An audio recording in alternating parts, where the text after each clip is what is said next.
Thank you.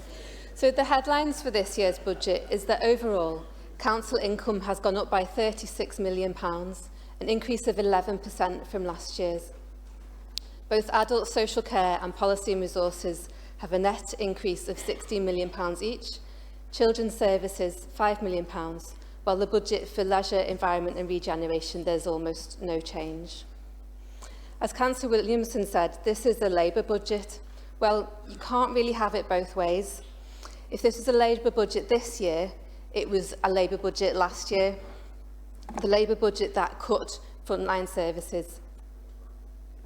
The Green councillors voted against the budget last year because of the cuts to libraries and leisure and so on, and perfectly legal proposals were put forward to save frontline services, but they were voted down last year by Labour and Conservative councillors.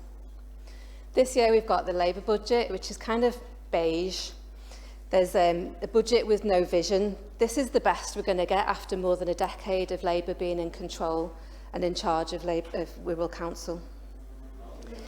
In March 21, there was over £125 million in reserves. Was there any need at all to borrow £12 million from the government in the first place? Most other councils across the country didn't need to take extra government loans at that time. Wirral does deserve better. We deserve a greener and fairer future. We're facing a cost of living crisis when we need frontline services more than ever. For example, Bromber no longer has a library, thanks to the political choices made by Labour and Conservative councillors last year.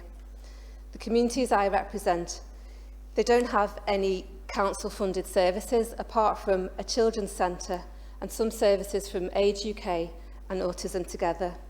We have no library, no warm hub, no play scheme, no youth centre, no leisure or civic centre. All these services in my ward have been cut by the Labour-led council to balance the budget, apparently. Labour are so obsessed with balancing the budget, they're missing out on the social and environmental services that we need to be provided. It seems like their mission is, don't go bust. Well, Wirral can do better than that. And in terms of fairness, Wirral Council are paying the real living wage, £10.90 an hour, to its direct employees. But unlike many other councils, we're not a real living wage employer accredited externally, because there's poverty pay paid by some council providers, particularly in adults and children's and in some schools.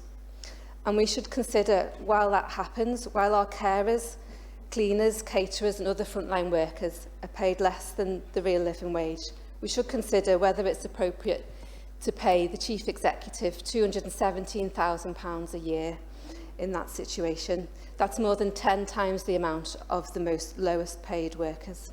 Oh, the red light. Okay, I'll just conclude that the Green Party supports real terms pay rises for all public sector workers. Thank you. Thank you.